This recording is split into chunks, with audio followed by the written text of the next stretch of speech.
Panibagong tutorial nga tayo guys. Ayan, gawa tayo ng simple flower lang.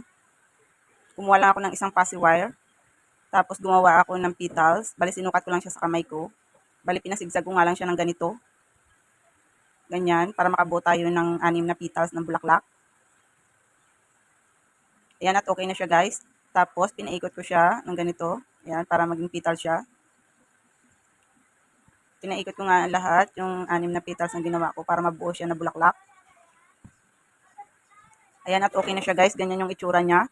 Tapos kumuha ulit ako ng isang fussy wire. Pinutol ko nga ito sa gitna. Pagkatapos kumuha ako ng 2 stamen. Tapos tinali ko nga lang dito sa kalahating fussy wire guys. Ilalagay natin siya sa pinakagitna ng bulaklak natin. Ayan, natapos na siya. Ayan, at ilalagay na nga natin siya dito. Ayusin nga lang natin guys ang ganito. Yan, ganyan. Pagkatapos nga, ginanito ko na siya. Tapos inayos ko na, pinold ko na lang yung pinakadulo ng ating bulaklak para maganda tingnan.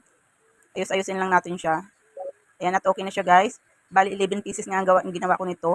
Tapos kumuha ako ng floral tape. Tapos binalutan ko nga siya isa-isa, yung 11 pieces na flowers natin ito.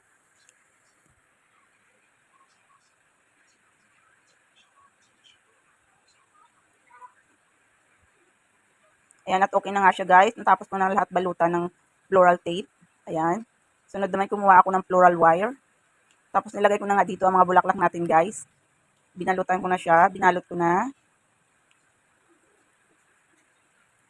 Sunod-sunod nyo nga lang ilagay yung mga bulaklak guys para maganda tingnan. Nakalimutan ko nga gumawa ng dahon dito guys. Kumuha lang ako ng isang floral, ng fussy wire. Tapos pinutol ko siya sa gitna. Yung isa pinaikot ko dito. Ganyan. Tapos yung dalawa ay binaba ko sa magsigilid. Yan, ganyan. Tapos yung isa tinali ko lang dyan. Yan, ayusin na nga lang natin. Bali, 4 na piraso nga ang ginawa ko nito guys. Lalagay natin siya sa ating mga bulaklak.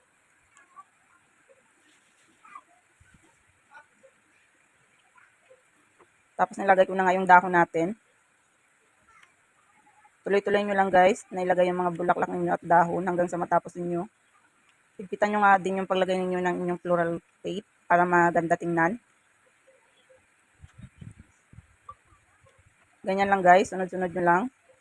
Lagay ko ulit yung dahon.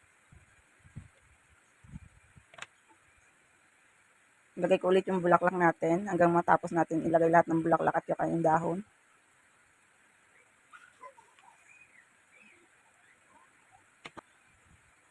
Tuloy-tuloy lang natin guys.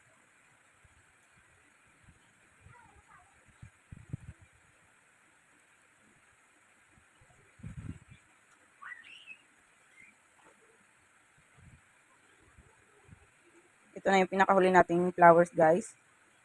Sunod ilagay natin ulit yung dahon, yung pinaka-last.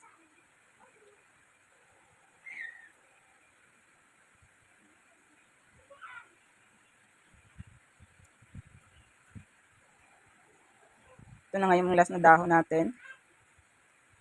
Iikot lang natin na mabuti ang ating floral tape para maganda tingnan. Ayusin nyo nga lang din yung pagkalagay ninyo. Punuin nyo nga ng floral tape hanggang sa dulo ng floral wire.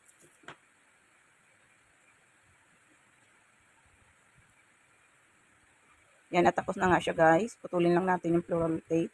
Ayusin lang natin yung dahon at saka yung mga flowers para maganda tingnan. Yan ang pinaka itsura niya guys pag natapos na yung bulaklak natin.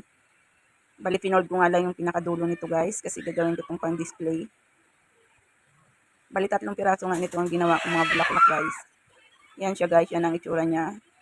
Thank you for watching.